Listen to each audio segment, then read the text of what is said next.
बंदी तो छोड़ो, आज बलि के दरबार में नारायण तैयारी कर रहे हैं और अब उनको आप भूल जाओ। क्यों भूल जाओ? वो आने वाले नहीं। लक्ष्मी जी चिंतित हो गई।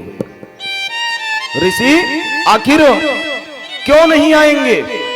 नारद ने कहा, देखो, अगर उन्हें आप प्राप्त करना चाहती हो तो स्वयं रूप को बदलो और जा करके नारायण को पुनः प्राप्त करो। लक्ष्मी मैया निकल पड़ती।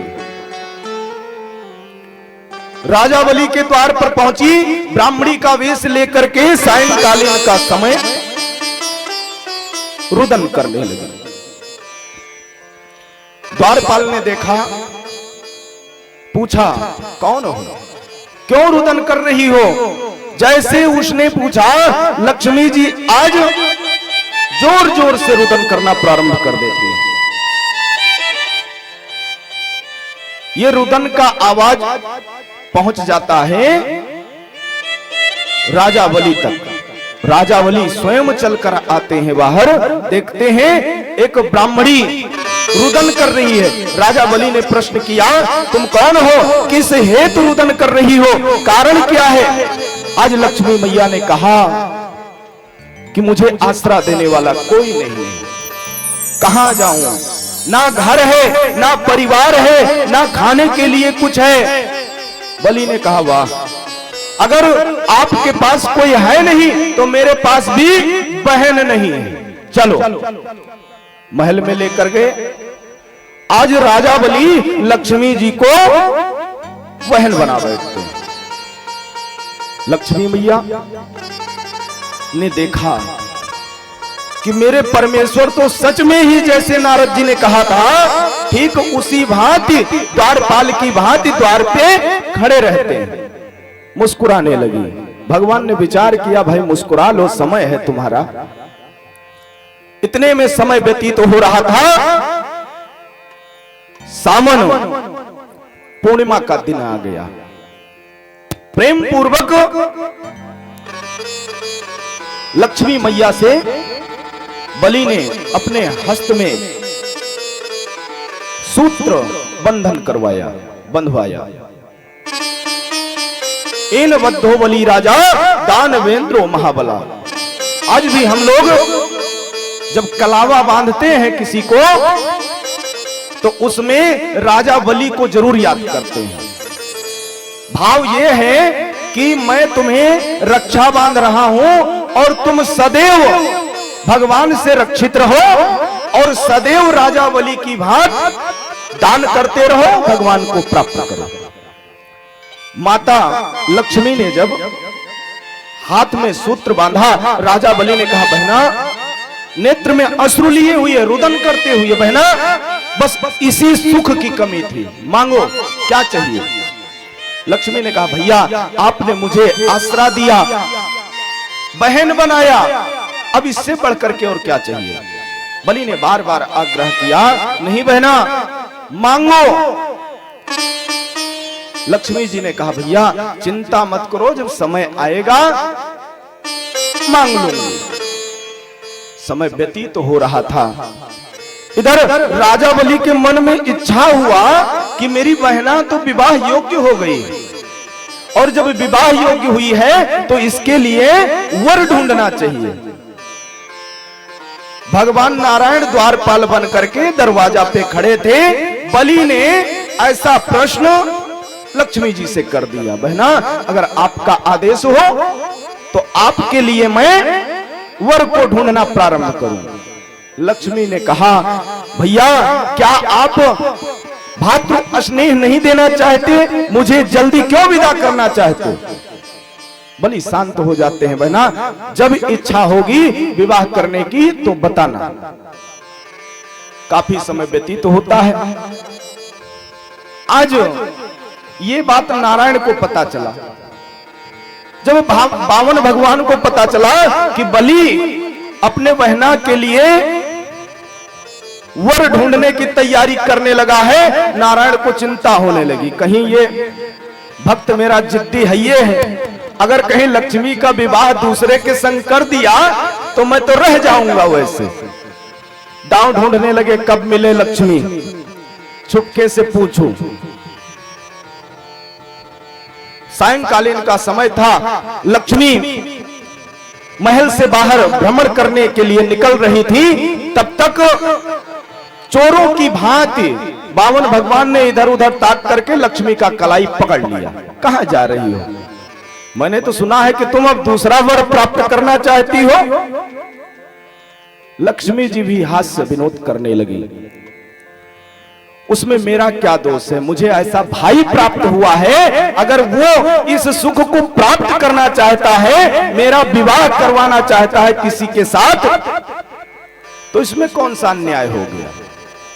नारायण को मानो करंट लग गया हो कि ये भी तो तैयार है। नारायण चिंतित हो गए। जब लक्ष्मी ने देखा कि मेरे प्रभु अधिक चिंतित हो रहे हैं, लक्ष्मी ने कहा चिंता मत करो, मेरे हृदय में आपके सिवा दूसरा वास नहीं कर सकता।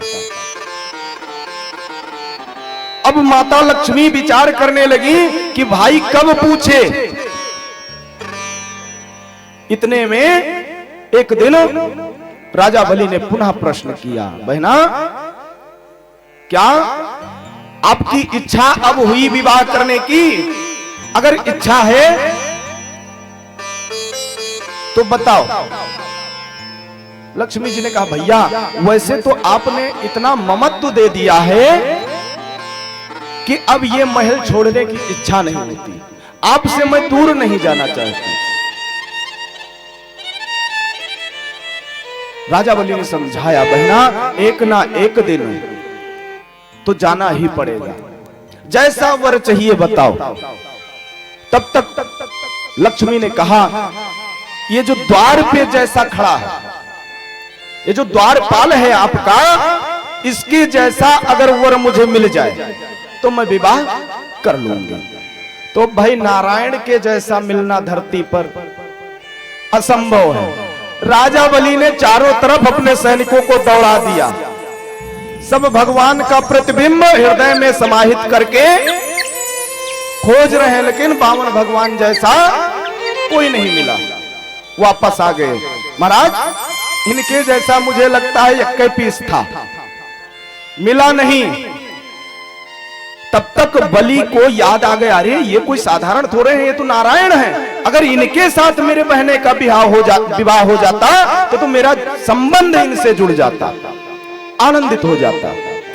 समय आने पर बलि भगवान के सामने जाते हैं, हाथ जोड़ते हैं और कहते हैं, प्रभु आप तो सर्वज्ञ ज्ञाता हैं, परमात्मा है, परम पिता है, सर्वस्व जानने वाले हैं। मेरे बहन का इच्छा है आपके जैसा पति प्राप्त करने का। जैसे नारायण सुने, कहन सुनो, हम आप कहन नखरा दिखावे चालू कर दें भगवान, कहन सुनो, हम आपको दर्शन देने हेतु तो आपके घर पे हैं, जो वचन दिए हैं, बाकी हम विवाह करने के लिए नहीं हैं। राजा बलि बार बार प्रार्थना कर रहा है। लक्ष्मी जी ने देखा कि वो प्रभु भी नखरा करने लगे हैं, तुरंत लक्ष्मी जी पहुंच गई, भैया चिंता मत करो, मैं विवाह ही नहीं करूंगी। अब भगवान को फिर करंट लगा, दादाई का हुआ, बहुत बड़ा अपराध होगा हमसे। कहना अच्छा ठीक है, अगर कीने चाहत हो तो हम तैयार हैं। विवाह संपन्न हुआ, पूरे नगरी को राजा बलि ने दुल्हन की भांति सजा दिया। दिव्य कोई भी सुख सुविधा की कमी नहीं, अनेक सुविधाओं के साथ आज भगवान वामन का और लक्ष्मी का पुनः विवाह होता है। राजा बलि दोनों को देख करके लक्ष्मी और नारायण का प्रतिदिन दर्शन करके अपने जीवन को कृत्य बना रहे हैं। समय बीत रहा था, एक दिन प्रभु ने लक्ष्मी जी से कहा, देवी अब मेरा लीला का काल समाप्त हुआ, अब मुझे क्षीर सागर चलना चाहिए, क्योंकि आने वाले समय में मुझे दूसरा अवतार धारण करना है। आज राजा बलि प्रार्थना कर रहे थे प्रभु से और प्रभु अपने वास्तविक रूप को लेकर प्रकट हो गए। जैसे प्रभु चतुर्भुज रूप में प्रकट होते हैं, राजा बलि धन्य। प्रभु ने कहा, राजन, तुम्हारे भक्ति से मैं इतना प्रसन्न था कि अभी तक तुमको मैं दर्शन दिया, लेकिन अब जो भगवान और भक्त का जो बंधन था, उस बंधन से मैं छुटकारा पा गया। अब हमारा आपका संबंध रिश्तेदारी में बदल गया, इसलिए मैं तुम्हारा बहनोई हो गया और तुम मेरे साले हो गए। अब अगर आप मेरा दर्शन करना चाहते हो तो क्षीर सागर आना, वही मैं दर्शन दूंगा। जैसे बलि सुना, रुदन करना प्रारंभ कर दिया, प्रभु ये तो ब्याहवा हम नहीं करते तभी अच्छा था, गलती हो गया। भगवान ने नाना प्रकार समझाया, अंतो गत्वा बलि तैयार हो जाते हैं। बलि जब तैयार हुए, भगवान लक्ष्मी जी के साथ स्वधाम गमन करते हैं। इधर बलि का मानो प्राण निकल जाएगा, इतना कष्ट हो रहा है। और होता है जब किसी भक्त से अगर उसके प्रभु दूर होने लगे तो क्या पीड़ा होगी, ये एक भक्त ही बता सकता है। निरंतर दिन रात भगवान नाम का जप किया करते हैं। सुखदेव जी महाराज कहते हैं, इस प्रकार राजन भगवान ने 52 अवतार को धारण किया।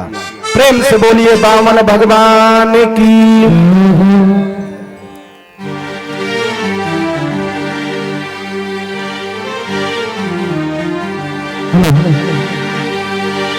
हरि बोल हरि बोल हरि हरि बोल, हरि बोल हरि बोल हरि हरि बोल।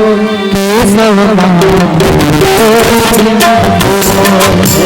हरि बोल हरि बोल हरि हरि बोल।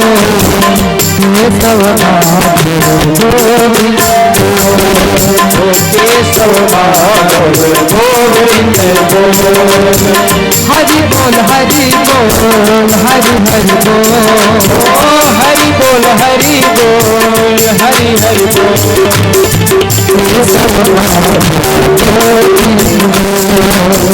केशव गोविंद बोल।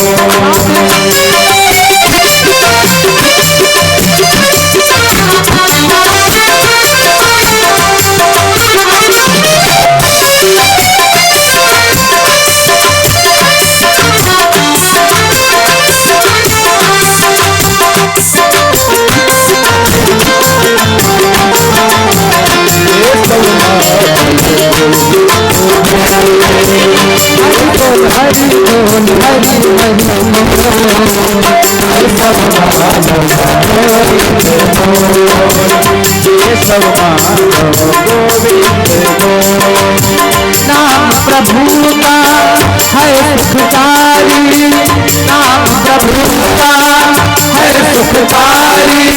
पाप कटे जल में भारी, पाप कटे पल में भारी। नाम प्रभु का है सुखकारी। पाप कटे जल में भारी, पाप कटे पल में भारी। नाम कपीले नाम कपीले अमृत केशव नाम कपीले अमृत केशव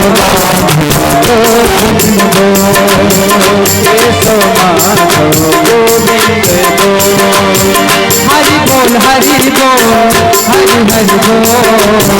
केशव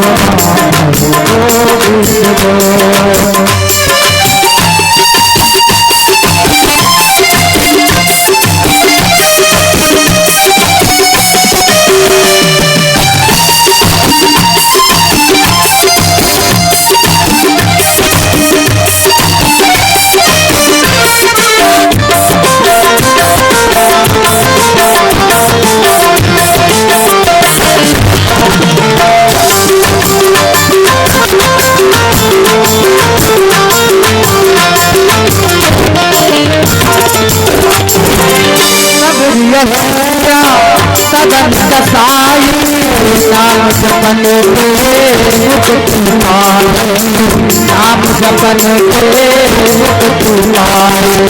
सब कहिया सदन कसाई, नाम जपन के मुक्ति पाए, नाम जपन के नाम की महिमा, नाम की महिमा हर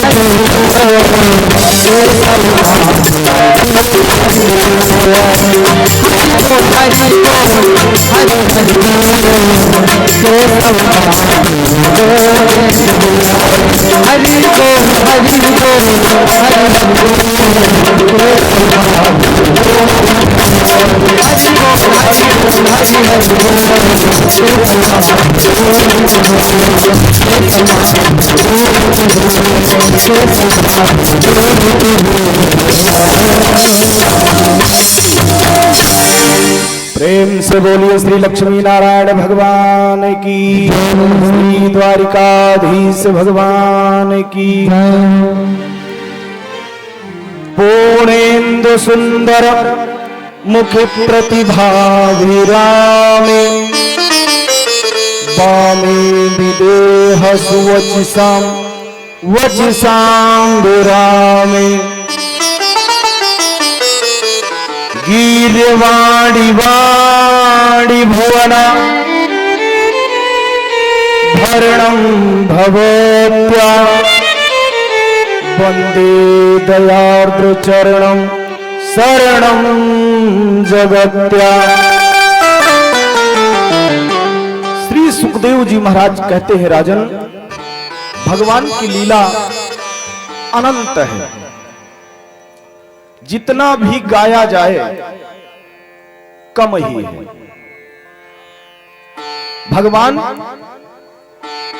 जब भी अपने भक्तों पर कृपा करना होता है, जीवों पर कृपा करना होता है, इस पृथ्वी पर जब अत्याचार पाप अधिक हो जाता है,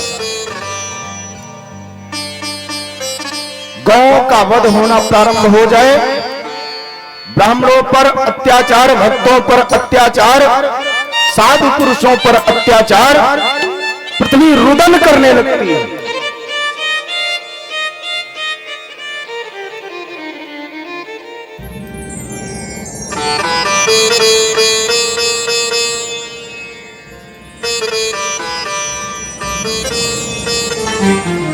प्रेम से बोलिए राघवेंद्र सरकार की।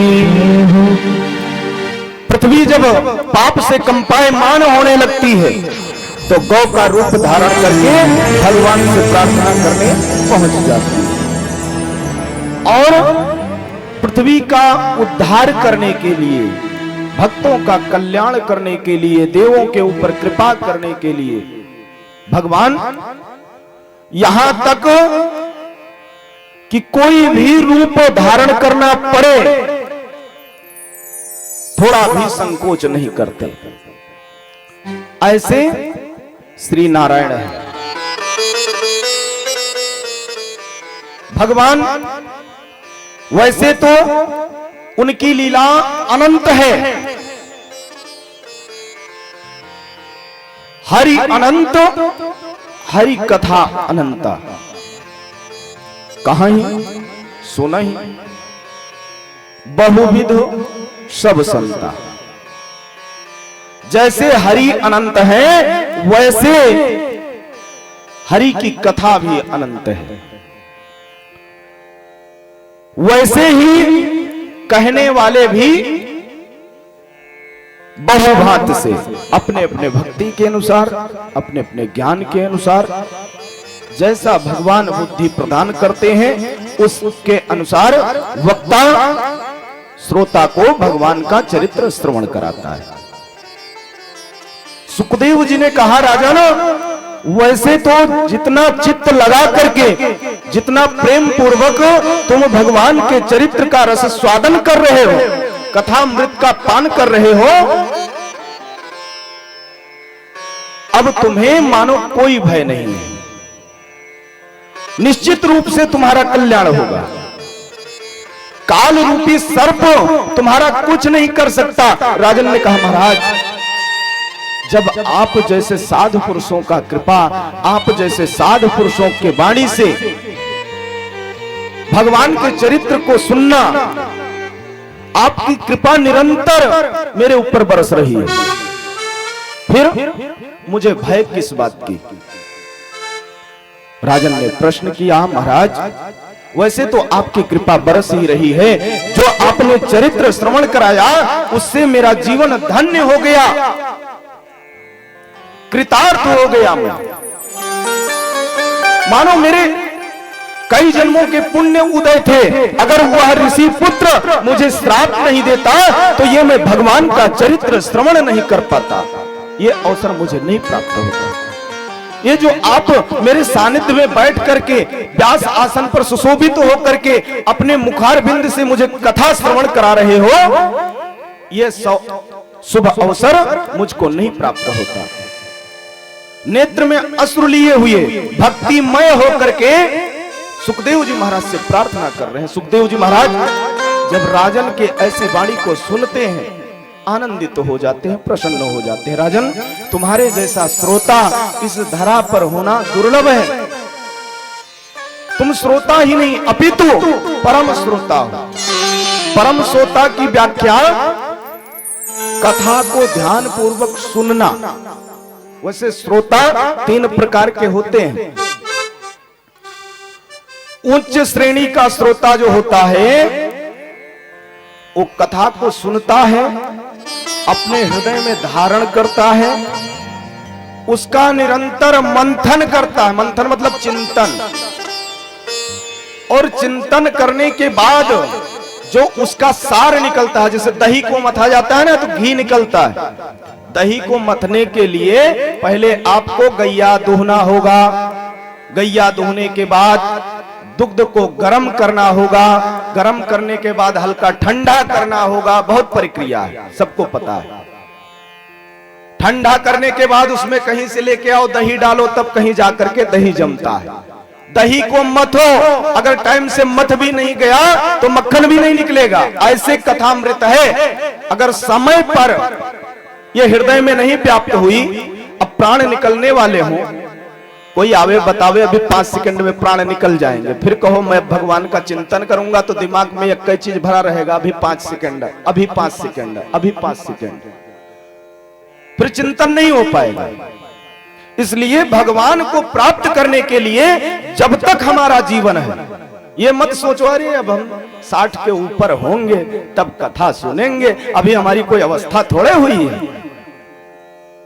इतना अगर आप सोच लिए, समझिए उसी समय आप धंस गए। जीवन का क्या ठिकाना,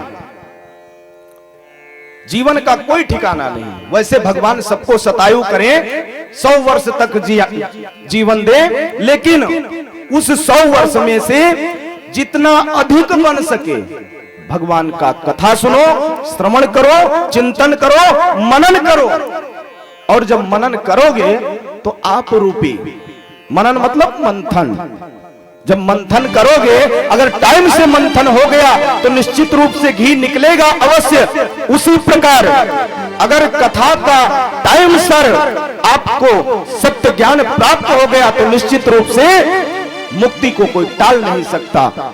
स्वर्ग की तो बात ही छोड़ो, आवागमन से ही छुटकारा, मोक्ष, सदगति भगवान अपने भक्तों को दे बैठते हैं। प्रेम से बोलिए राघवेंद्र सरकार की। सुखदेव जी महाराज ने श्रोता का व्याख्या किया। श्रोता 3 प्रकार के कथा कहीं होता है। प्रथम श्रोता वही होता है जो प्रेम पूर्वक कथा को सुनता है, मनन करता है, चिंतन करता है, और जब विश्राम के लिए जाता है तो भगवान का ध्यान, भगवान का चरित्र का मंथन करते करते निद्रा देवी का आवाहन हो जाता है। द्वितीय श्रोता आई हैं तो घर से बताए के अम्मा बुआ से कि हम जाए थे कथा सुने। यहाँ आई हैं दुनियन राजनीति ले लो, आज हमरे घरे का भवा है, बगल में है का भवा है, पड़ोसिन खिया का भवा है, कतर कतर कतर कतर जबान चलावे करी है, यानी श्रोता से सरौता। और तृतीय श्रोता आए, देखें बढ़िया पंडाल लगा है, गुब्बारा टंगे हैं, लाइट जली है, देखें चारों तरफ, कहीं जगह मिल गा गए सोता, आंख बंद किहन, कहो देवालिक सहारा लिहन। और भाई लास्ट में कथा जब समाप्त होता है तो जयकारा बड़ी देर तक लगाया जाता है, तो नींद वैसे भग जाएगी। तो वो सोता होते हैं। इनकी श्रेणी तीसरे नंबर पे, प्रथम श्रोता, द्वितीय श्रोता और तृतीय श्रोता। ये तीन प्रकार के श्रोता होते हैं, लेकिन ना श्रोता बनिए और ना ही श्रोता बनिए।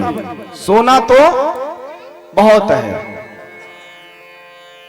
लेकिन ये सब अवसर जन्म जन्मांतर के जब पुण्य उदय होते हैं तब कहीं जा करके ये सुअवसर हम आपको प्राप्त होता है। ये 7 दिन व्यतीत तो हो जाए ना, उसके बाद अगर चाहो कि उमेश महाराज आवे और ऐसे बैठे तो दावे नहीं है, इमेर बैठावे खत्ती फिर 1 लाख 2 लाख 3 लाख की व्यवस्था करे पड़ी, तब जाकर के कहीं ये अवसर प्राप्त होगा। अगर सुचारू रूप से श्रोता बन करके भागवत श्रवण करना है तो। वैसे तो एक कथा है, कहीं भी बैठ करके पीढ़ा पर बैठ करके किया जा सकता है, पीढ़ा ना हो पृथ्वी को आसन मान करके प्रेम पूर्वक कथा किया जा सकता है। लेकिन जो सुख, जो आनंद का अनुभूति खर्च करने के बाद प्राप्त होता है, वो ऐसे नहीं प्राप्त होता। भगवान व्यास जी ने स्पष्ट शब्दों में लिखा है भागवत में कि जैसे कन्या के विवाह में 6 महीना वर्ष भर पहले से तैयारी प्रारंभ हो जाती है, ठीक उसी भांति कथा का आयोजन जब करवाना हो तो 6 महीना 2 महीना 3 महीना पहले पंडित के पास जाकर के मुहूर्त निकलवाना पड़ता है, समय सुनिश्चित होता है, फिर योजनाएं बनने लगती हैं, टेंट बुक कराओ, साउंड सर्विस बुक कराओ, पंडित जी भी इन लोगों को ढूंढना प्रारंभ कर देते हैं, तब जाकर के कहीं कथा हो पाता है। तो स्पष्ट इसमें लिखा हुआ है श्रीमद् भागवत में, जिस प्रकार कन्या के विवाह में योजनाएं बनती हैं, ठीक उसी प्रकार श्रीमद् भागवत का आयोजन करने में सुचारू रूप से श्रीमद् भागवत को संपन्न करना चाहिए। प्रेम से बोलिए श्री सुखदेव जी महाराज की। आज सुखदेव जी महाराज राजन को बता रहे हैं, राजन आनंदित हो रहे हैं। राजन ने प्रश्न किया, महाराज अब मैं जानना चाहता हूं कि रघु महाराज, जो रघु थे, अयोध्या नगरी जो थी, उस अयोध्या का तो मैंने बहुत प्रशंसा सुना है। क्या कुछ आप उस अयोध्या के विषय में, वहां के राजाओं के विषय में भी श्रवण कराएंगे? महाराज तुरंत गदगद हो गए। राजन, मेरे मन की बात तो आपने छीन लिया, मैं वही श्रवण कराने जा रहा था जो तुमने अभी कहा है। और प्रारंभ कर देते हैं 9वें स्कंद में। प्रारंभ करते हुए प्रेम पूर्वक सुखदेव जी महाराज कहते हैं, राजन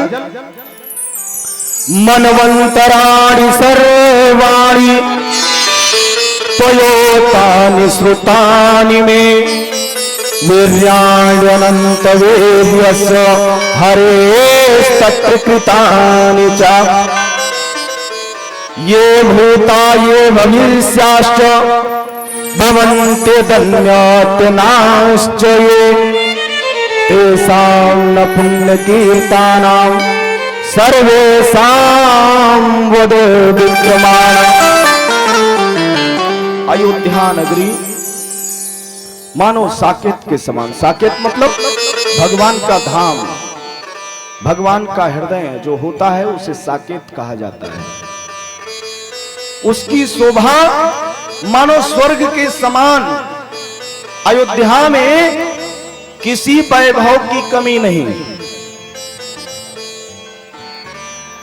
अनेकानेक पुष्पों की वाटिका, वहां के जितने भी राजा हुए सब एक से बढ़कर एक। वहां के जो भी राजा होते थे अयोध्या के, वो कहीं युद्ध करने के लिए चले जाएं, जीत प्राप्त होता था। योद्धा लड़ और हार कर जा, इसलिए नाम हो गया अयोध्या। अयोध्या का व्याख्यान जब कभी राम कथा का सुअवसर मिलेगा तो करूंगा। अयोध्या में जितने राजा हुए सब इंद्र से डायरेक्ट संपर्क रखते थे। मतलब अयोध्या है कहां? पृथ्वी पर। इंद्रवास कहां करते? इंद्रलोक में। लेकिन कभी भी अगर देवासुर संग्राम होता था, देवताओं में और दैत्यों में अगर संग्राम होता था, अगर देवताओं को लगता था कि मैं परास्त हो जाऊंगा, तुरंत पहुंच जाते थे अयोध्या।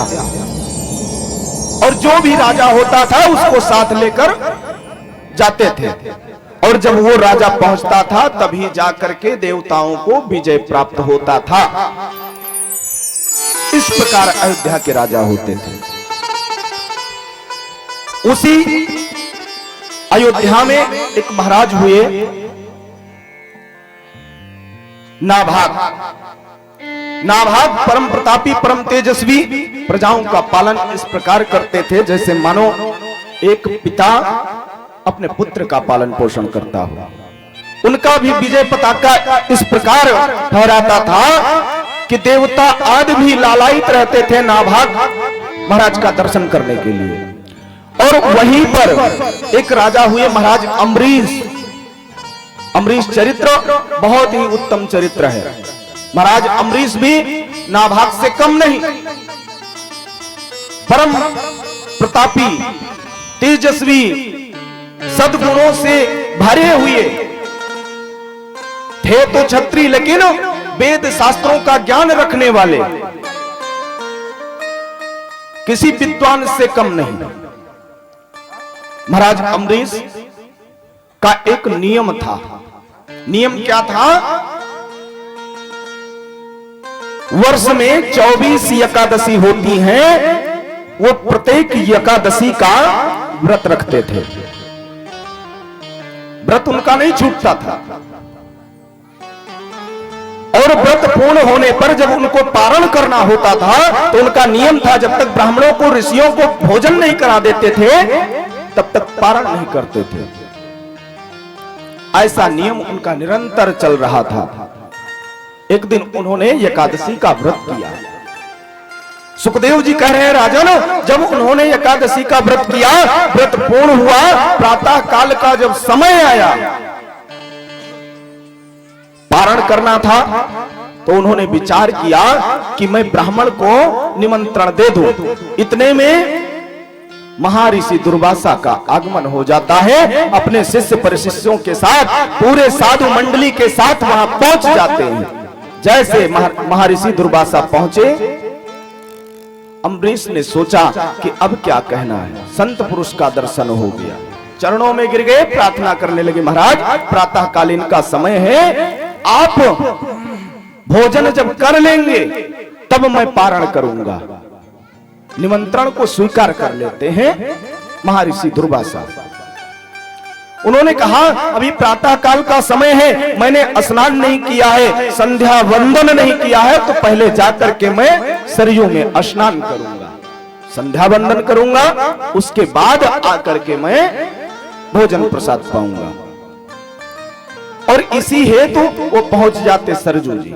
सरजू जी में स्नान किए, संध्या वंदन किए, काफी समय व्यतीत हो गया। इधर जो पारण का मुहूर्त था, वो मुहूर्त बीतने का समय आ गया। अम्बरीश ने सोचा, अगर मैं पारण कर लेता हूं, अन्न को खा जाता हूं, तो साधु का अनादर होगा। अगर नहीं खाता हूं तो मेरा व्रत खंडित हो जाएगा। तब तक उनके मन में विचार आया कि ऋषि जन कहा करते हैं कि तुलसी पत्र और भगवान का चरणामृत से भी व्रत को पूर्ण किया जा सकता है, पारण किया जा सकता है। उन्होंने भगवान को अभिषेक कराया था और चरणामृत को हाथ में लिया और तुलसी पत्र रख करके पारण कर लेते हैं। ये बात दुर्वासा को पता चल गया। पहुंचे महाराज अम्बरीश जाकर के चरणों में प्रणाम किया। महर्षि आप चलिए पहले भोजन करिए, आपको मैं दक्षिणा दे दूं, उसके बाद मैं भोजन करूंगा। उधर दुर्वासा अत्याधिक क्रोध रखने वाले ऋषि क्रोधित हो गए, बड़ी बड़ी नेत्र, लाल लाल नेत्र लेकर के, लहू जैसे मानो नेत्र से लहू निकलने वाला, और क्रोध अवस्था में आकर के अम्बरीश को अनाप शनाप बकना प्रारंभ कर दिए। अरे राजन, पाखंड करता है तू, धूर्त कहीं का, मुझे आमंत्रित करके मुझे भोजन नहीं कराया, मेरा अनादर करके तुमने पारण कर लिया है, मैं तुम्हारा अभी वध कर दूंगा, दंड दूंगा तुम्हें।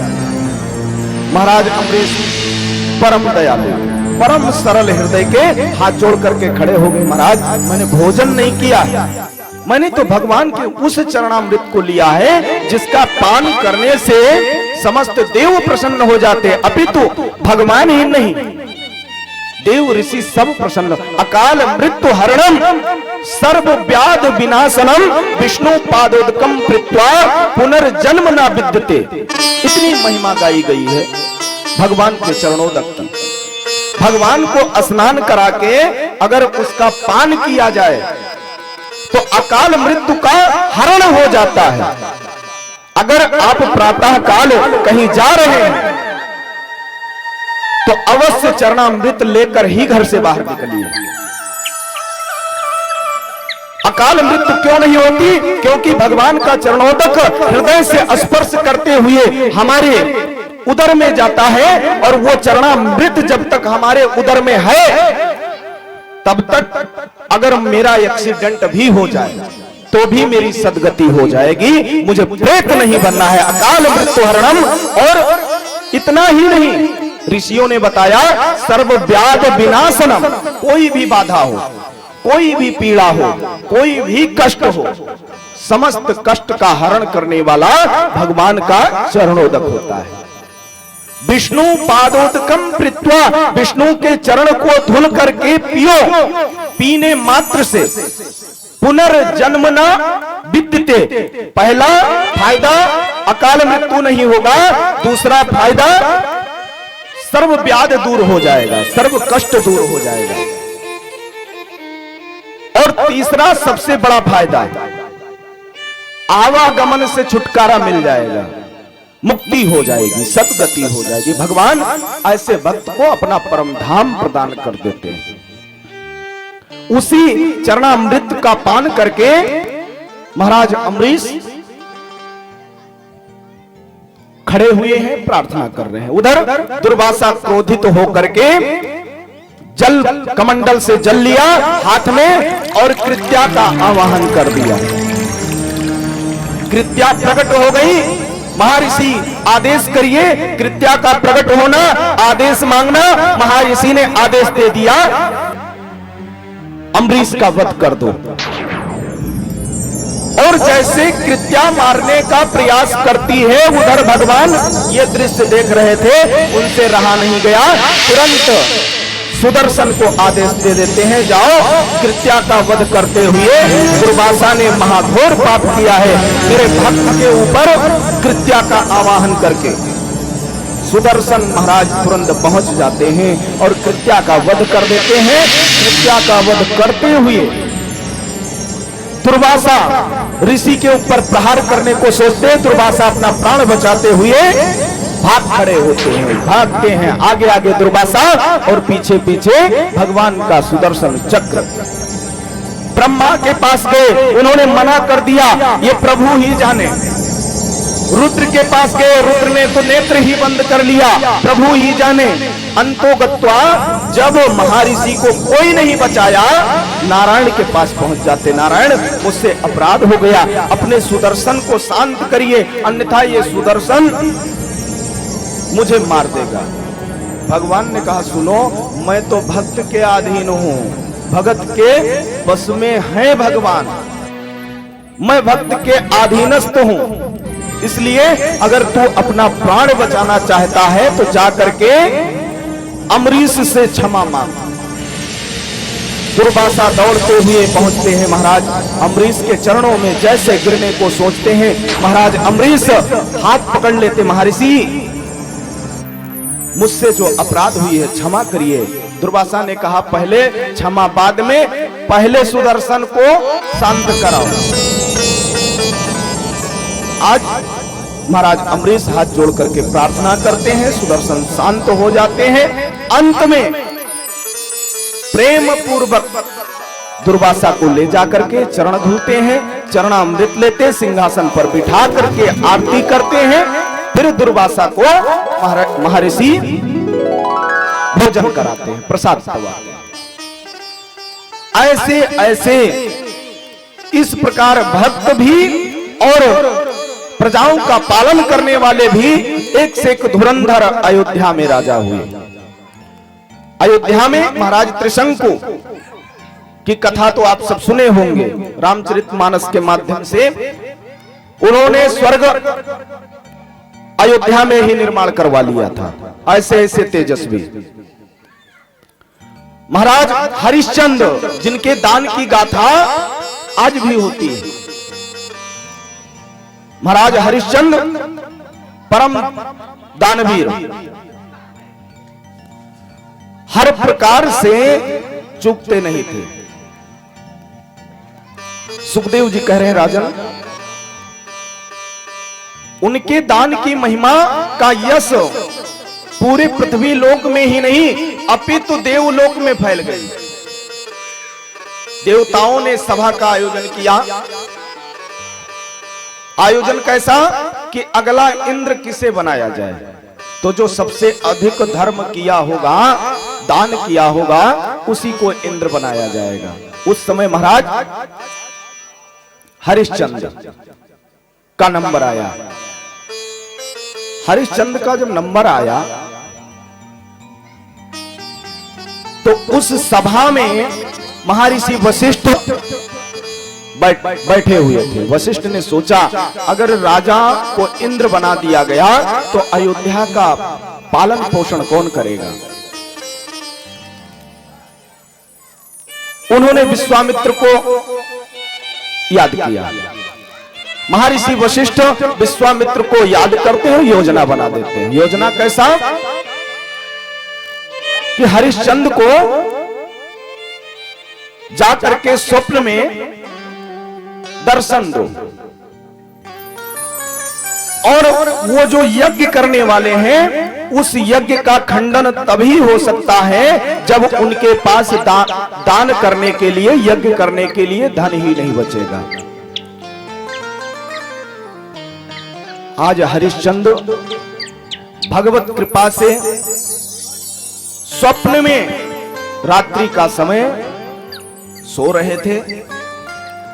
स्वप्न में अपना सारा राज्य, जो भी धन धान्य था, सर्वस्व विश्वामित्र जी को स्वप्न में संकल्प कर दिया। प्रातः काल हुआ, जब नेत्र खुला तो उन्होंने विचार किया संकल्प संकल्प होता है, मैंने अगर स्वप्न में किसी को भी दान दिया है तो उसको मैंने पूर्ण किया है, इसलिए मैं इस दान को भी पूर्ण करूंगा। हरिश्चंद्र की पत्नी तारावती के पास पहुंचते हैं और कहते हैं महाराज तारा, मैंने ऐसा स्वप्न में देखा है, अगर मैं दान नहीं करता हूं तो घोर अपराध हो जाएगा। और तारा भी हरिश्चंद्र से कम नहीं। तारा ने तुरंत स्वीकार कर लिया। पुत्र रोहित को बुलाया गया। पुत्र ने कहा पिता, मैं इसमें कुछ नहीं बोल सकता। क्यों नहीं बोल सकते? क्योंकि राज्यपाठ आपका है, आप जो करेंगे सब मुझे सिरोधार्य है। उस स्वप्न की बात विश्वामित्र से करने के लिए महर्षि वशिष्ठ को बुलाया जाता है, जो वहां के कुलगुरु हैं। वशिष्ठ को बुलाया गया, उनके द्वारा विश्वामित्र जी को बुलाया जाता है और सारा स्वप्न का संदेशा उनको सुनाया गया। और जो भी धन था जो भी राजपाट था, जैसे उन्होंने संकल्प स्वप्न में किया था, ठीक उसी प्रकार विश्वामित्र जी को सारा राजपाट दे देते। संकल्प में उनके पास कुछ बचा नहीं था पत्नी पुत्र के सिवा। आज उधर तो देवताओं का योजना बन चुका था, जो कुछ हो रहा है परीक्षागत हो रहा है। हरिश्चंद्र से विश्वामित्र ने कहा, संकल्प हो गया, लेकिन पुरोहित फ्री में नहीं आते, दक्षिणा भी चाहिए। तो दक्षिणा देने के लिए महाराज मेरे पास कुछ नहीं बचा है। नहीं बचा है, अभी तो तुम स्वयं हो, तुम्हारी पत्नी है, तुम्हारे पुत्र हैं, बेच दो जाके अपने आप को। महाराज हरिश्चंद्र ने कहा, प्रभु मैं अवश्य तुम्हें दक्षिणा दूंगा, अगर मेरा धर्म मुझे बेचने से, इस शरीर को बेचने से अगर मेरा धर्म बचता है तो मैं धर्म की रक्षा के लिए अपने आप को बेच दूंगा। आज हरिश्चंद्र निकल पड़ते हैं अपने आप को बेचने के लिए, लेकिन अयोध्या क्षेत्र में कोई हरिश्चंद्र को खरीदने वाला नहीं मिलता। जिसके दरवाजे पहुंचते हैं सब हाथ जोड़कर खड़े हो जाते हैं, महाराज आपके ही आश्रित तो मेरा लालन पालन हुआ है, आप वैसे ही मेरे यहाँ रहिए। महाराज ने कहा ना, वैसे मैं नहीं रह सकता, मुझे खरीदो, मेरा मोल लगाओ। जब अवध क्षेत्र में कोई नहीं खरीदता है, आज तारावती को लेकर के और रोहित को लेकर के अवध क्षेत्र छोड़ करके वाराणसी पहुंच जाते हैं। वाराणसी पहुंचे, तारावती को लेकर बाजार में खड़े हैं मोल लगाने के लिए। कोई खरीदने वाला नहीं आया। इतने में एक साहूकार पहुंच जाते हैं, उनको एक काम वाली की आवश्यकता थी। महाराज ने कहा, महाराज उतना ही धन मांगना चाहते हैं जितना दक्षिणा देना है, लेकिन उसने उसका भी मोल कम लगाया। तारावती को अर्ध दक्षिणा में बेचा गया। साहूकार के यहां पहुंचती हैं, काम धंधा करने लगती हैं। पुत्र रोहित माली के साथ लग करके फूल का देखभाल करना, फुलवारी में जल सींचना इत्यादि कार्य मिल जाता है। लेकिन महाराज हरिश्चंद्र को वाराणसी में सब जानते थे, कोई खरीदा नहीं। नेत्र में अश्रु लिए हुए, रुदन करते हुए गंगा जी के तट पर बैठे हुए, जो पहुंचता है पहचान जाता है। और आगे बढ़े तो जो शव को जलाने वाला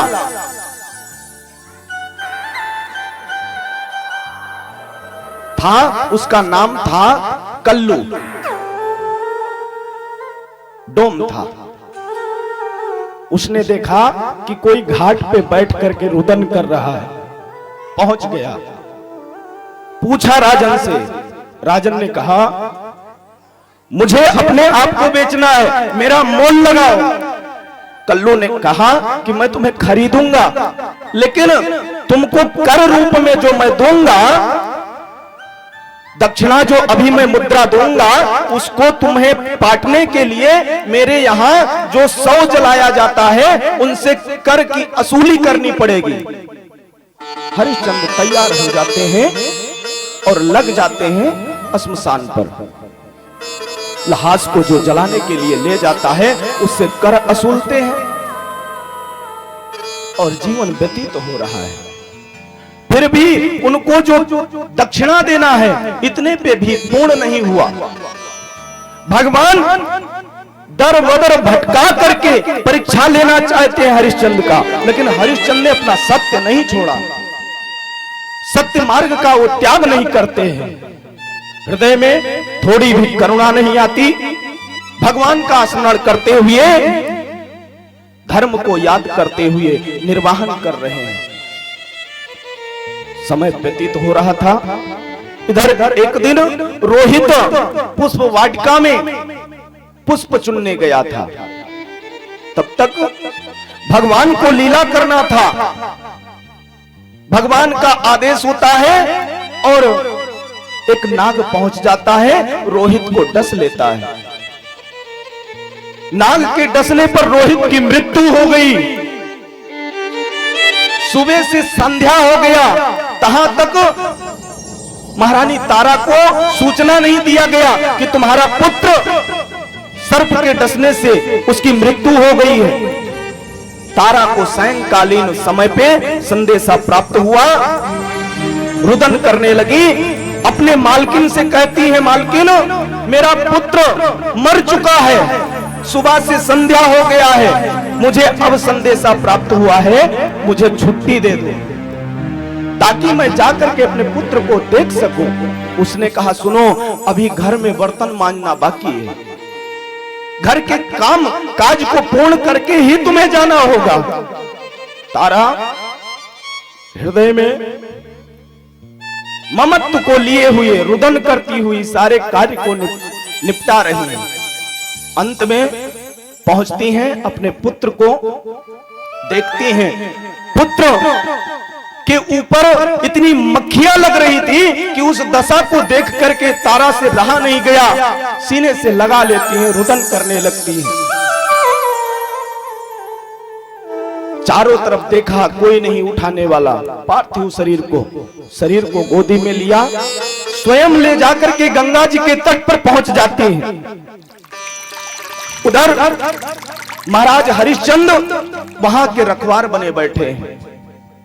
हरिश्चंद्र बिल्कुल काले पड़ चुके हैं, वेश उनका बड़ी बड़ी दाढ़ियां, बड़े बड़े मोक्ष, मुखमंडल पर झुर्रियां आ चुकी हैं। महारानी पहचान नहीं पाती अपने पति को। समय व्यतीत तो हो रहा है। जैसे महाराज ने भी रोहित की तरफ नहीं देखा, अपने पत्नी की तरफ नहीं देखा, बस अपने मालिक के वचन को पूर्ण करना है, अपने सत्य को नहीं छोड़ना है, सत्य का निर्वाहन करना है। आज तारावती के पास कुछ भी नहीं है कर देने के लिए। हरिश्चंद्र ने कहा कि जब तक तुम कर नहीं दोगी तब तक मैं लाश को, इस पार्थिव शरीर को अपने इस घाट पे जलाने नहीं दूंगा। तारावती ने कहा, मेरे पास सिर्फ जो मैं धोती को पहनी हूं, इसके सिवा मेरे पास कुछ भी नहीं है। हरिश्चंद्र ने कहा, तो कर स्वरूप अर्ध धोती को ही दो।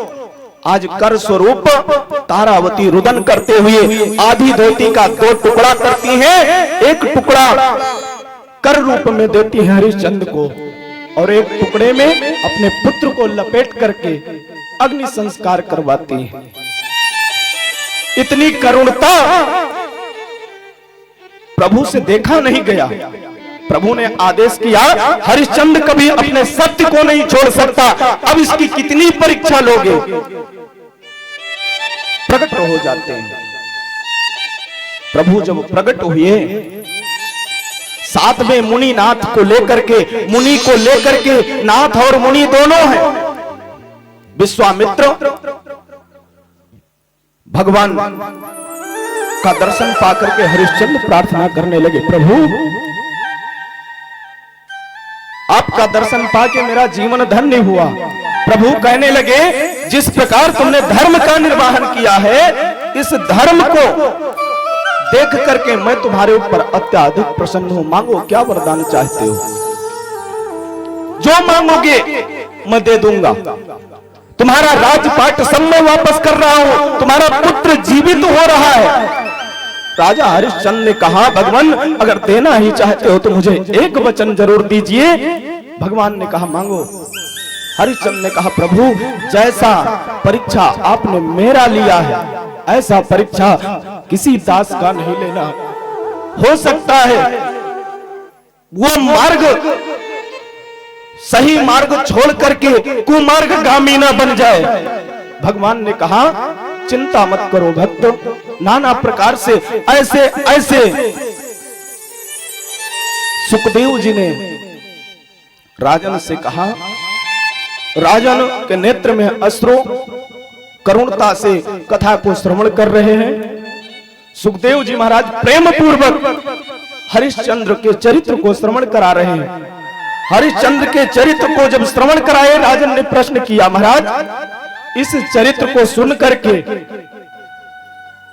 मेरा जीवन धन्य हो गया। श्री कृष्ण गोविंद हरे मुरारी, हे नाथ नारायण वासुदेव, हरे मुरारी, हे नाथ नारायण वासुदेवा। हरे मुरारी, हे नाथ नारायण वासुदेवा, हे नाथ नारायण वासुदेवा, हे नाथ नारायण वासुदेवा, हे नाथ नारायण वासुदेवा, हे नाथ नारायण वासुदेवा, हे नाथ नारायण वासुदेवा, हे नाथ नारायण वासुदेवा, हे नाथ नारायण वासुदेवा, हे नाथ नारायण वासुदेवा। कृष्ण गोविंद हरे मुरारी, हे नाथ नारायण वासुदेवा, श्री कृष्ण गोविंद हरे मुरारी, हे नाथ नारायण वासुदेवा, कृष्ण गोविंद हरे मुरारी, हे नाथ नारायण वासुदेवा, हे नाथ नारायण वासुदेवा, हे नाथ नारायण वासुदेवा, हे नाथ नारायण वासुदेवा, हे नाथ नारायण वासुदेवा, हे नाथ नारायण वासुदेवा, हे नाथ नारायण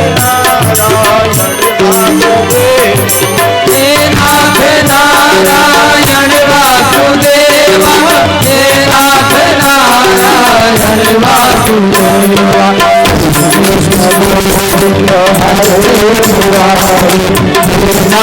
नारायण वासुदेवा।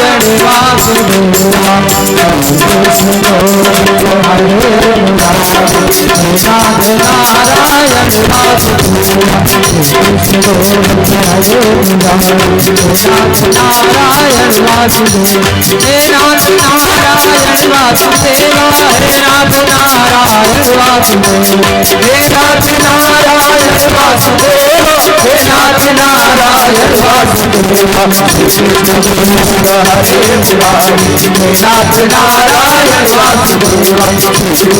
वासुदेवा, हरे मुरारी, नाथ नारायण वासुदेवा, कृष्ण गोविंद हरे मुरारी, नाथ नारायण वासुदेवा। प्रेम से बोलिए श्री लक्ष्मी नारायण भगवान की, श्री द्वारिकाधीश भगवान की। श्री सुखदेव जी महाराज कहते हैं, राजन भगवान ने नाना प्रकार से हरिश्चंद्र को आशीर्वाद दे करके समस्त सुखों को पुनः वापस करके अंत में कहा, हरिश्चंद्र तुम तो मेरे धाम को प्राप्त करोगे। नाना प्रकार का आशीर्वाद देकर अपने स्वधाम को भगवान प्रस्थान करते हैं। इधर हरिश्चंद्र का जीवन जैसे पहले था वैसे व्यतीत होने लगा। सुखदेव जी ने कहा,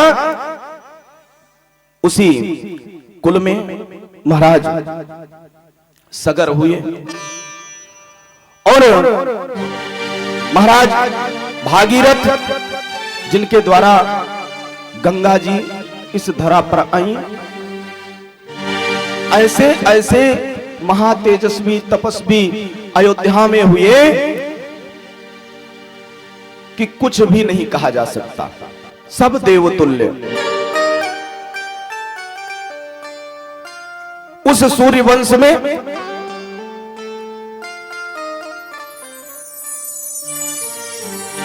65वां नंबर महाराज रघु का था। 66 पर महाराज आज 67 पर उनके पुत्र महाराज दशरथ हुए।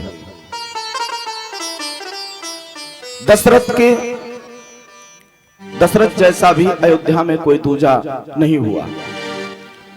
महापराक्रमी, महातेजस्वी, देवताओं को जब अपना कार्य निपटाना होता था, कहीं जब फंस जाते थे युद्ध इत्यादि में, तो महाराज दशरथ से प्रार्थना करते थे। महाराज दशरथ अपना रथ स्वयं लेकर के रथ के साथ पहुंच जाते थे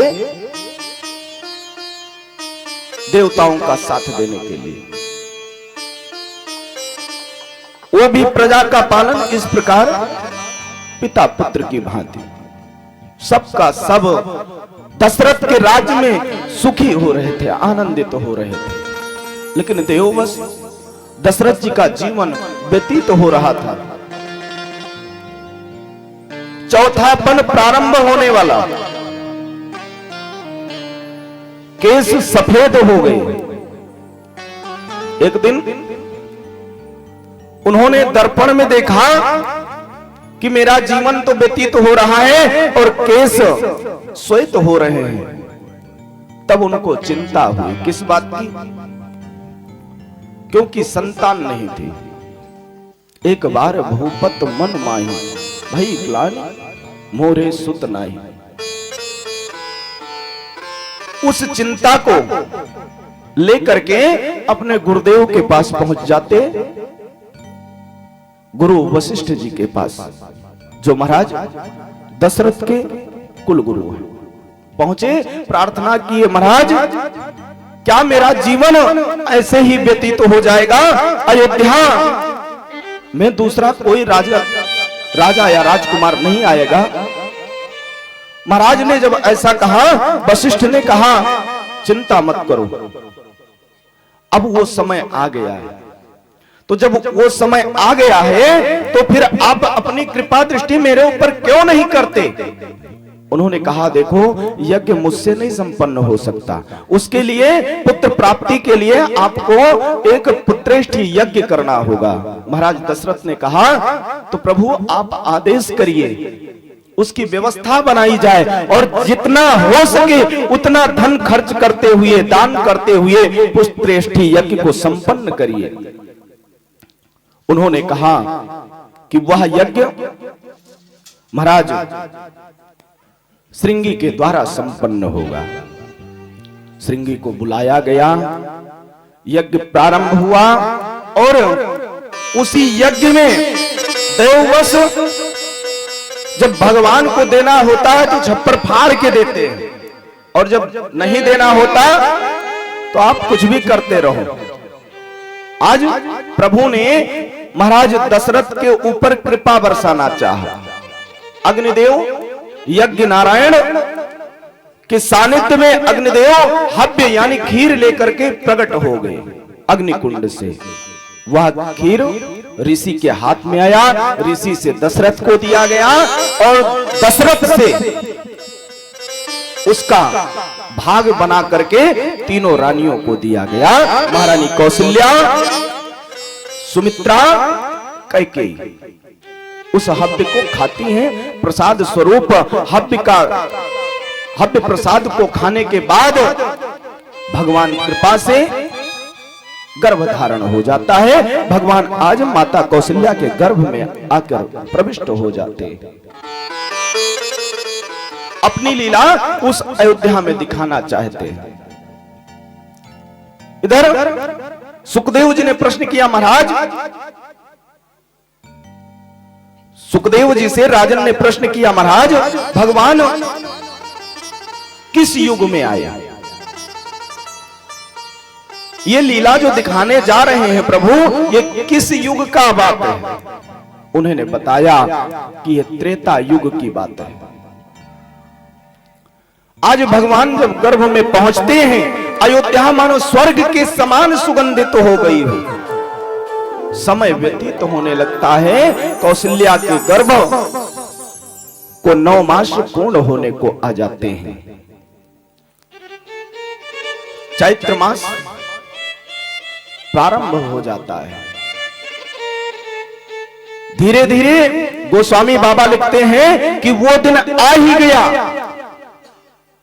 नवमी तिथ मधुमास पुनीता, नवमी तिथ मधुमास पुनीता, नवमी तिथ मधुमास पुनीता, नवमी तिथ मधुमास पुनीता, शुक्ल पक्ष यज्ञ हरि गीता, पूर्ण पक्ष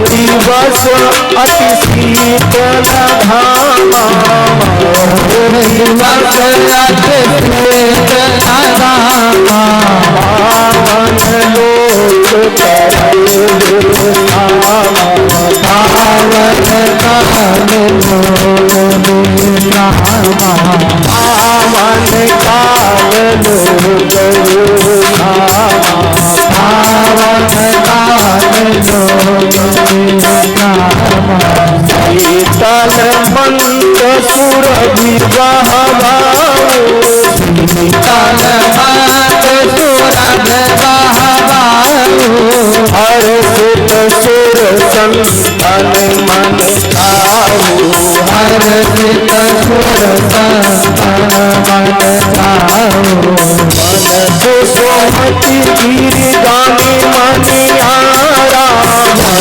कुसुमति गिरि गण मनियारा, भवहि सकल सरता मृति धारा, भवहि सकल सरता धारा, अवसर विरांति जब जाना, अवसर विरांत जब जाना, चले सकल सुर साधि आना, चले सकल सुर साधि मधुमास पुनीता, मधुमास यानी चैत्र का महीना, शीतल मंद सुरभि बहव, शीतल मंद सुगंधित हवा चल रही है, ना तो अधिक घाम है और ना ही अधिक छान। नवमी तिथि है, चैत्र महीना, शुक्ल पक्ष और मध्य दिवस, दिन का 12 बजे भगवान ने निर्णय किया कि हमको इसी समय में प्रागट्य लेना है, जन्म लेना है अयोध्या में। देवताओं को पता चला, उन्होंने विचार किया कि भगवान जब प्रागट्य लेंगे तो संसार के सब प्राणी पहुंच जाएंगे उनका स्वागत करने के लिए। इससे पहले कि सबसे पहले वहां जाकर के भगवान का स्वागत करो ताकि भगवान देख सके। अपना अपना विमान लेकर के आकाश मार्ग से सो अवसर विरंच जब जाना, चले सकल सुर साज बिना विमाना। पहुंचते हैं और आकाश मार्ग से स्तुति करना प्रारंभ कर देते हैं। उस स्तुति को गर्भ में ही भगवान ने स्वीकार किया और कहा, हाली यहां से भागो। अगर यहाँ के नर नारियों को पता चल गया कि मैं प्रभु हूं, आने वाला हूं, तो आफत आ जाएगा। देवता आदि जैसे भगवान का आदेश पाते हैं, गगन विमल संकुल सूरज उठा, गावहि गुण गंधर्व मरुता। गगन विमल संकुल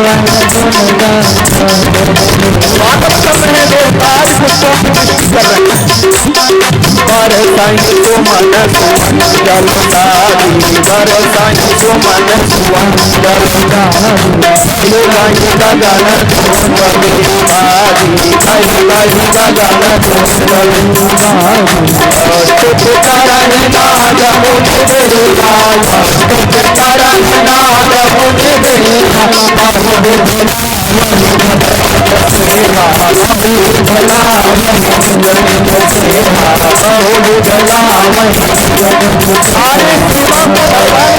करते हैं। जो भी स्तुति देवता आदि करते हैं, भगवान ने स्वीकार किया, भगवान ने आदेश दिया। सुर समूह विनती करी पहुँचे निज निज धाम। जग निवास प्रभु प्रगटे अखिल लोक विश्राम। आज अयोध्या में प्रभु श्री रामचंद्र जी प्रागट्य लेते हैं। भय प्रगट कृपाला दीन दयाला कौशल्या हितकारी। महतारी मुनि मनहारी अद्भुत रूप सिताई। लोचन अभिरामा तद्वन श्यामा निज आयुध विचारी। बनमाला भय रसाला शोभा सुवना। दुष्कर चोरी अंकुश तोरी निर्भय करो अनंत। माला ज्ञाना तेज यमाना वेद पुराण बनता। करुणा सुख सागर दया कर जावे सुख संता। ममय लागी जग अनुरागी भयो सरत सुनंता। ब्रह्मांड विकारा निर्मित माया तो बड़ो मतभेद कहे। वासी आवसाती सुनत भेद मन फिर न रहा। जाकर जाना प्रभु मुस्काना चरित बंद दीन सहे। कथा सुभाषी नाग बुलासी सार सुधे। बोली सुमत बोली अजम साथिया रूपाती। जय सुशीला प्रियशीला यह सुख परम। सुन वचन सुनाना रोदन खाना हुई बालक सुना। चरित जितावे हरिपद पावन देव करे भव को। आजा चरित जितावे हरिपद पावन। स्वामी तुलसीदास जी ने कहा कि जब अयोध्या में प्रभु रामचंद्र जी आए, माता ने जब चतुर्भुज रूप में देखा, प्रार्थना किया कि मैंने आपको तो पुत्र रूप में प्राप्त करने का वरदान मांगा था। वो चतुर्भुज रूप लेकर आ गए। भगवान ने समझाया कि मैं बताने आया हूं पहले कि मैं वही वरदान दाता हूं। माता समझ जाती है। माता के कहने पर माता पुनि बोली सोमती डोली तजव तात यह रूपा। भगवान ने उस रूप का त्याग करा और कीजय शिशु लीला अति प्रिय शीला। बालक के जैसा लीला करना प्रारंभ कर देते हैं भगवान।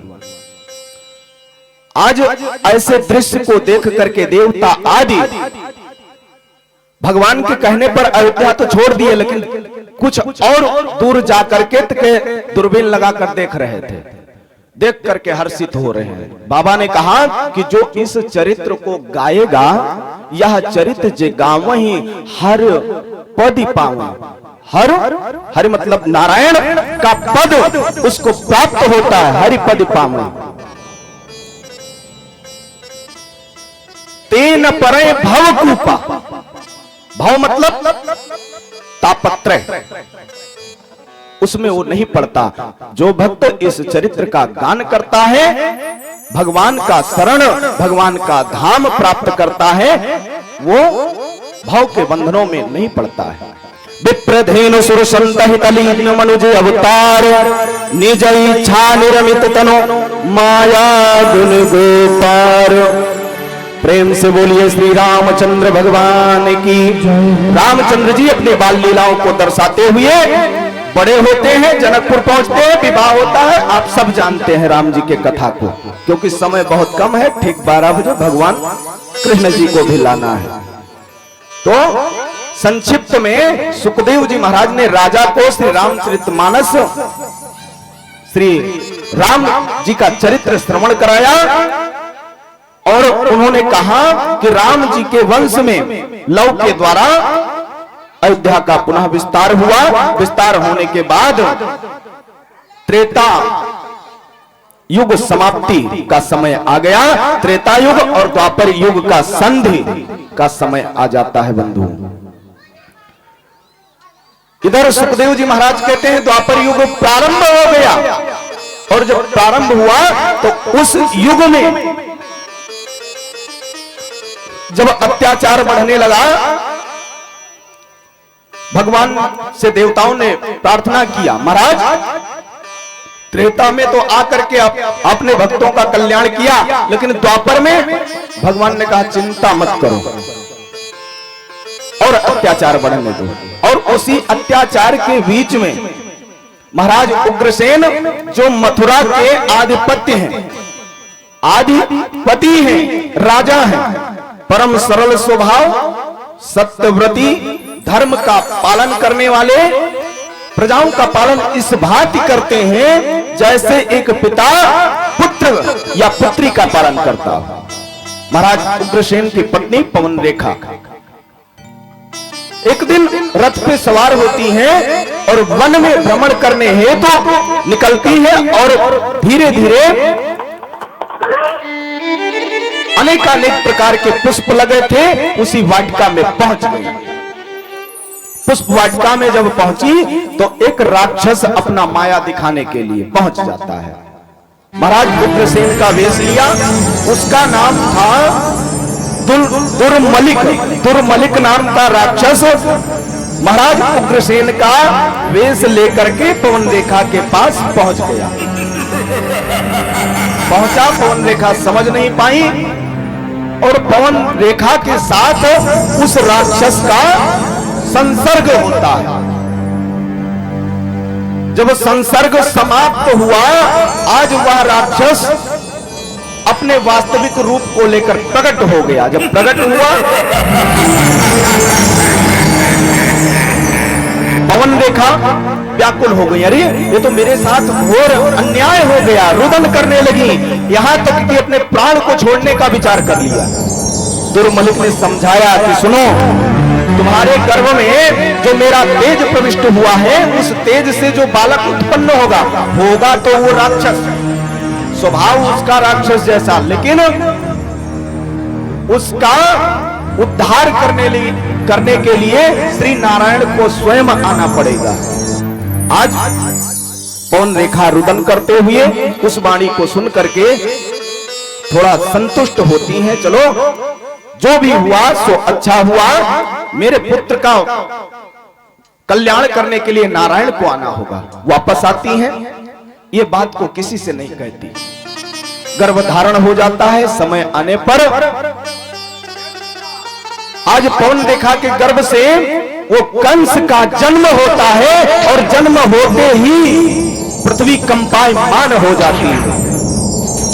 देवता आदि घबरा गए, पृथ्वी कांपने लगी, नदियों में लहरा उठ गया, समुद्र में उफान आने लगा।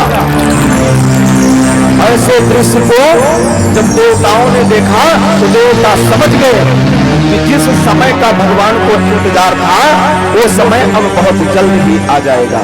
समय बीत रहा था, उस बालक का जन्म हुआ। उसका जन्म होने के बाद जब वो थोड़ा बड़ा हुआ तो बालापन से ही धुंधकारी के जैसा अत्याचार और बढ़ के करना प्रारंभ कर दिया। किसी का 1/2 कर देंगे, इस प्रकार उसका अत्याचार। उसके अत्याचार से पूरा मथुरावासी उसके नाम से कांप जाते थे, डर जाते थे। बड़ा हो रहा था धीरे धीरे। एक दिन महाराज उग्रसेन के पास जब नाना प्रकार का शिकायत पहुंचने लगा तो उग्रसेन ने बुलाया कंस को, पुत्र अब तुम धीरे धीरे बड़े हो गए हो, थोड़ा गंभीरता लेके आओ, प्रजा का पालन कैसे किया जाता है उसको सीखो। उसने सुनो, तुमको राज चलाना नहीं आता है, राज अब मैं चलाऊंगा, सिंहासन से उतरो। पिता समझाने के लिए बुलाए थे, वो धक्का देके पिता को ही उतार दिया, राजा बन के बैठ गया। अब जब राजा बना तो महाराज उग्रसेन वृद्ध हो चुके थे, कुछ कर नहीं सकते थे, बल नहीं था शरीर में। लेकिन महाराज उग्रसेन को जैसा प्रजा सब सम्मान करता था महाराज उग्रसेन का, वैसा सम्मान कंस का नहीं होता। कंस ने विचार किया आखिर मैं क्या योजना बनाऊं ताकि मेरा सम्मान होना प्रारंभ हो, क्योंकि पहले ये इतना अत्याचार कर चुका, उस अत्याचार से कोई भी प्रजा इसके सामने नहीं आना चाहता। तो इसने एक योजना बनाया। योजना क्या? मैं अपने चचेरी बहन का विवाह करूंगा और स्वयं विवाह करने के बाद उसे ससुराल भेजने मैं रथ में बिठाकर ले जाऊंगा। ये बात पूरे नगर में फैल गई। अरे हम सब तो महाराज कंस को बहुत क्रूर समझते थे, अत्याचारी समझते थे, पापी समझते, लेकिन महाराज कंस जैसा दयावान, अब जिनका कोई मुख नहीं देखना पसंद करता था, क्यों? डर। आज वही प्रजा फिर जय जयकार करने लगा, अरे महाराज तो बड़े दयालु हैं, बड़े कृपालु हैं। भगवान ने सोचा कि अगर इसी प्रकार ये अपना कृपा बरसाता रहा तो गड़बड़ हो जाएगा, फिर मैं जल्दी धरा पर नहीं पहुंचूंगा। साधु संतों का, ब्राह्मणों का, गायों का, मेरे भक्तों का कल्याण अति शीघ्र नहीं हो पाएगा। प्रेम पूर्वक उन्होंने एक योजना बनाया, अरे कंस तू कर विवाह, मैं ठीक करूंगा। कंस ने उस विवाह को, देवकी और वसुदेव के साथ जब विवाह होता है, देवकी वसुदेव का विवाह संपन्न होने के बाद कंस ने रथ में बिठाया, स्वयं रथ को हाँक रहा है, और जिस गलियों में प्रजाओं का अधिक भीड़ लगा था उस गली से लेकर के रथ को निकला। प्रजा सब जय जयकार, महाराज कंस की जय हो, महाराज कंस की जय हो, जय जयकार होने लगा।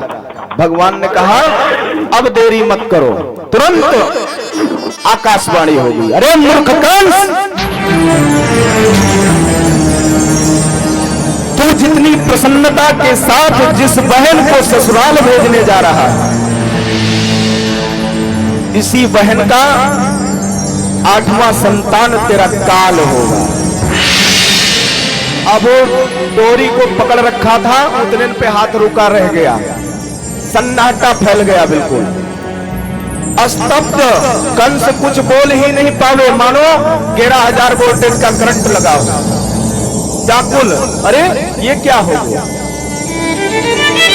उसने कहा अच्छा,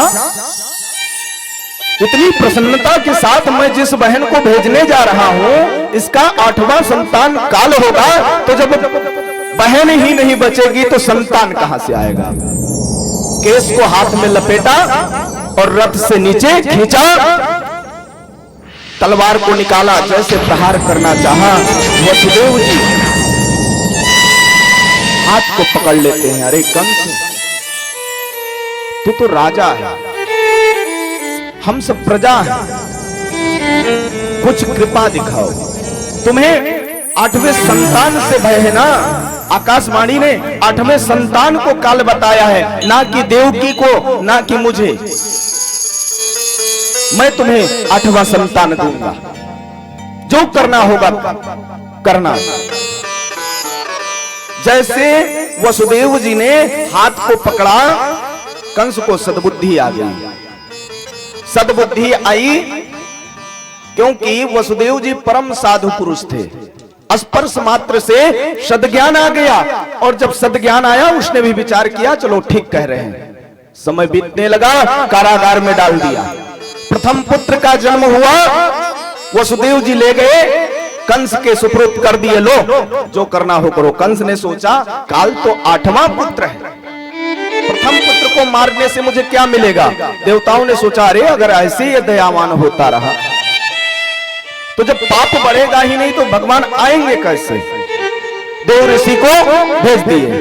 श्रीमन्नारायण नारायण नारायण, श्रीमन्नारायण नारायण नारायण, श्रीमन्नारायण नारायण नारायण, श्रीमन्नारायण नारायण नारायण करते हुए देव ऋषि पहुंच गए दरबार में। कंस ने प्रेम पूर्वक आसन पे बैठाया। देव ऋषि चाहे दैत्यों के बीच जाते थे, चाहे देवताओं के बीच जाते थे, दोनों सम्मान बराबर देव ऋषि के करते थे। आसन पे बिठाए, देव ऋषि ने कहा अरे कंस इतना तू प्रसन्न क्यों है? कंस ने कहा कुछ नहीं, सारा वृतांत बताया। आज मैंने वसुदेव के प्रथम पुत्र को छोड़ दिया। तुरंत अष्टदल कमल को निकालते हैं नारद और देते हैं। कंस इसमें तू बता कौन सा प्रथम है और कौन सा अष्टम है? कंस ने कमल को लिया, उसमें 8 हुई दल, 8 पंखुड़ी, प्रत्येक 1 प्रतीत होती है और प्रत्येक अष्टम प्रतीत होती है, 8 प्रतीत होती है। चिंता होने लगा कंस को। जब देव ऋषि को पता चला कि अब ये कुछ सोच में पड़ गया है, वह देव ऋषि वहां से खिसक लिए।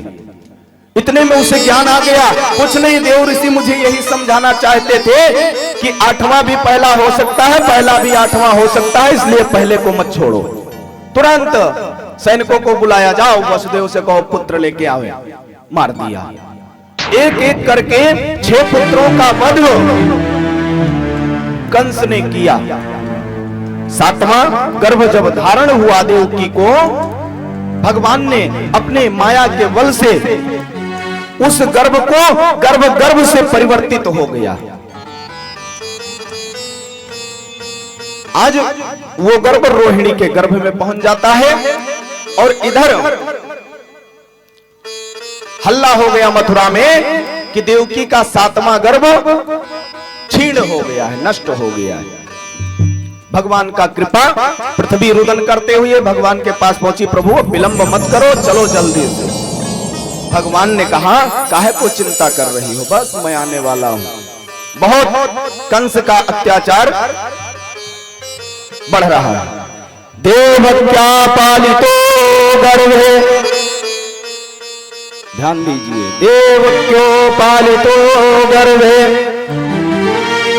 लालितो यंके यशोदयः यशोदयायुतो बालो गोपालो रमतां हृदि यत्रावतीर्णो भगवान परमात्मा नराकृति यदो सहस्रजितो कोष्ठान लोरपुरीरीत श्रुताः। पृथ्वी रुदन करते हुए भगवान से प्रार्थना करने लगी। भगवान ने कहा, चिंता मत करो, यहां से जाओ और मैं प्रेम पूर्वक आ रहा हूं पृथ्वी पर। आज भगवान पहुंच जाते हैं, देवकी के गर्भ में प्रविष्ट हो जाते हैं। समय बीतता रहा, 1 मास व्यतीत हुआ, करते करते 2 मास, 3 मास, 4 मास। आज मथुरा में ऐसा प्रतीत होने लगा, जो वृक्ष कभी पुष्प नहीं देते थे, सुगंधित पुष्प आने लगे। वातावरण इस प्रकार कि सब हर्षित आनंदित हो रहा है। करते करते 8वां मास, 9वां मास प्रारंभ हो गया। आज वो दिन आ जाता है, वो क्षण आ जाता है जब भगवान जन्म लेने वाले हैं। भाद्रपद मास प्रारंभ हुआ, कृष्ण पक्ष प्रारंभ हो गया। तो भगवान इतनी जल्दी नहीं आते, भगवान को बुलाने के लिए बहुत परिश्रम करना पड़ता है। और भगवान, जब तक राधा रानी को मत नहीं बुलाओगे तब तक भगवान नहीं आएंगे। तो इसलिए सभी लोग प्रेम पूर्वक हाथ ऊपर करिए। राधे राधे जप चले आएंगे बिहारी, राधे राधे जप चले बिहारी, राधे राधे जप चले आएंगे बिहारी, चले आएंगे बिहारी, आएंगे बिहारी, चले आएंगे बिहारी। राधे राधे राधे राधे जप चले आएंगे बिहारी, राधे राधे जप चले आएंगे बिहारी, राधे राधे जप चले आएंगे बिहारी, राधे राधे जप चलवाएंगे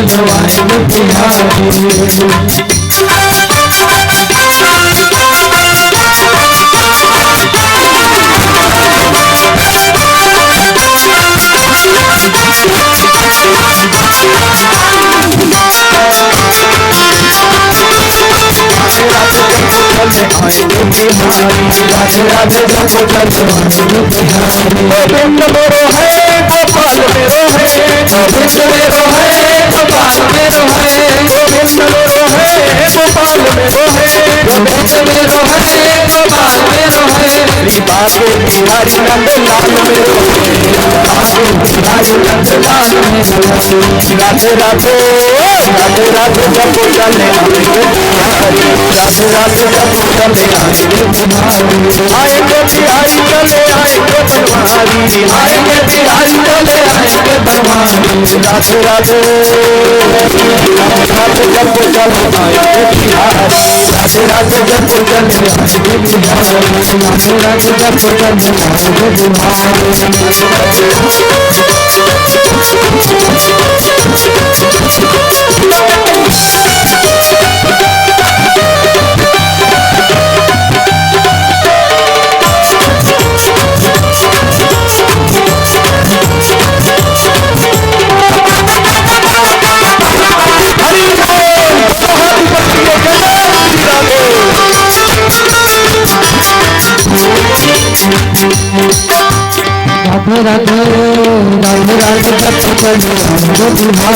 राधे राधे जब चले आएंगे बिहारी आएंगे बिहारी चले आएंगे बिहारी आएंगे बिहारी चले आएंगे बिहारी आएंगे बिहारी चले आएंगे बिहारी आएंगे बिहारी चले आएंगे बिहारी राधे राधे राधे राधे जब चले आएंगे बिहारी राधे राधे जब चले आएंगे बिहारी राधे राधे जब चले आएंगे राधे राधे राधे सरकार की। आज धीरे धीरे भगवत कृपा से भाद्रपद कृष्ण पक्ष अष्टमी तिथि रोहिणी नक्षत्र दिन बुधवार दिन पूरा व्यतीत हो गया। सायंकालीन का समय आ देवकी मैया रुदन करने लगी, अरे भगवान कब आओगे, आओ। अब मुझसे ये कंस का कष्ट, जो कंस हम सबको कष्ट दे रहा है, ये सहन नहीं होता। और प्रेम पूर्वक भगवान को याद करने लगे। कब आओगे,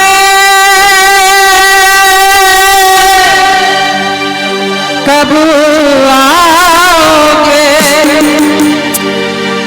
जिसे मुझसे जान जुदा होगी क्या, तब आओ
भगवान को याद कैसे करी।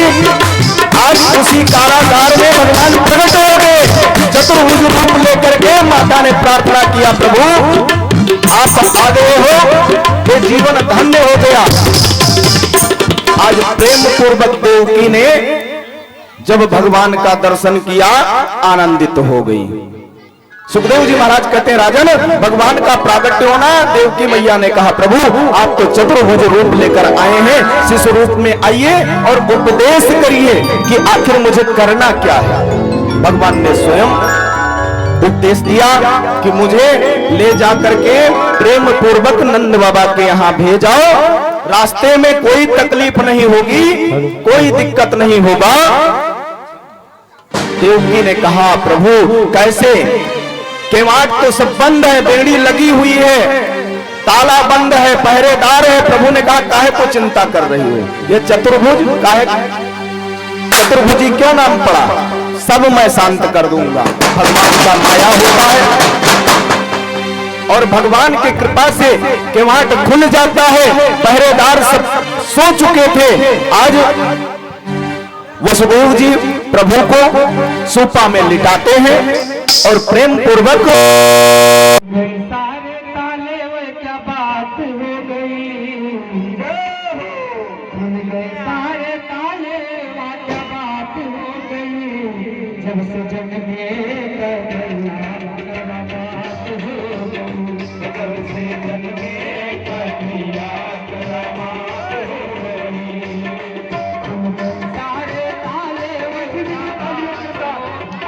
करो, भगवान का दर्शन करने के लिए अभी झांकी आने वाली है, झांकी का आनंद प्राप्त होगा।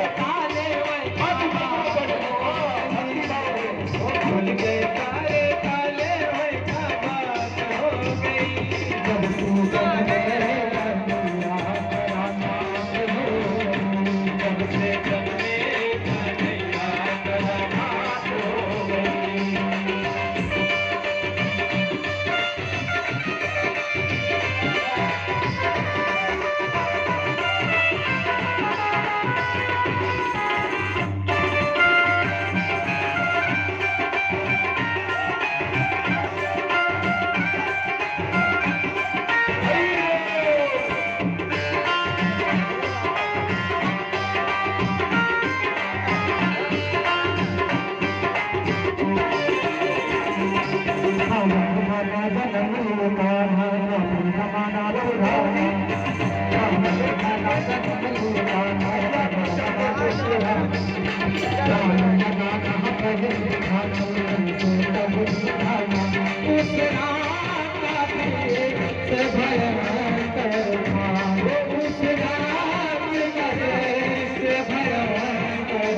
अल्लाह करना नहीं, भक्ति के साथ आनंद से घूम जाइए, दोनों हाथ ऊपर करके भगवान के भक्ति को प्राप्त करते हुए रुकिए रुकिए रुक जाइए रुकिए।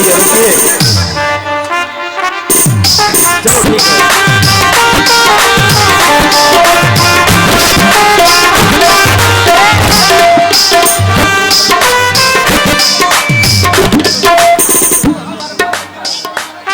जजमान महोदय यहाँ भगवान को पहले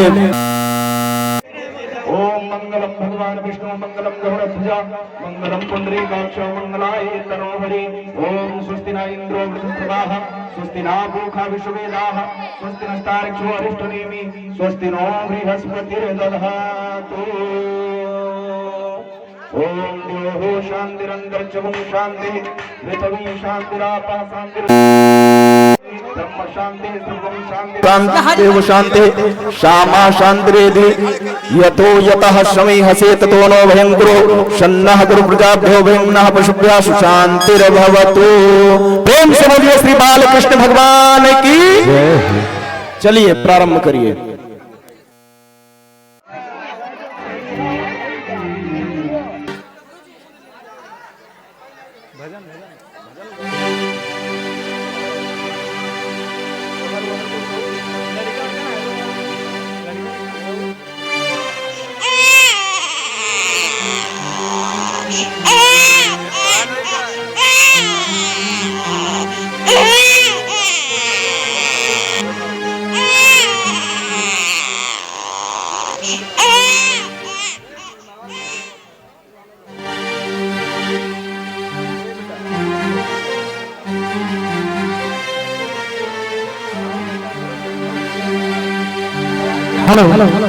प्रेम से बोलिए बालकृष्ण भगवान की। आप सब भक्तगण प्रेम के दर्शन करिए।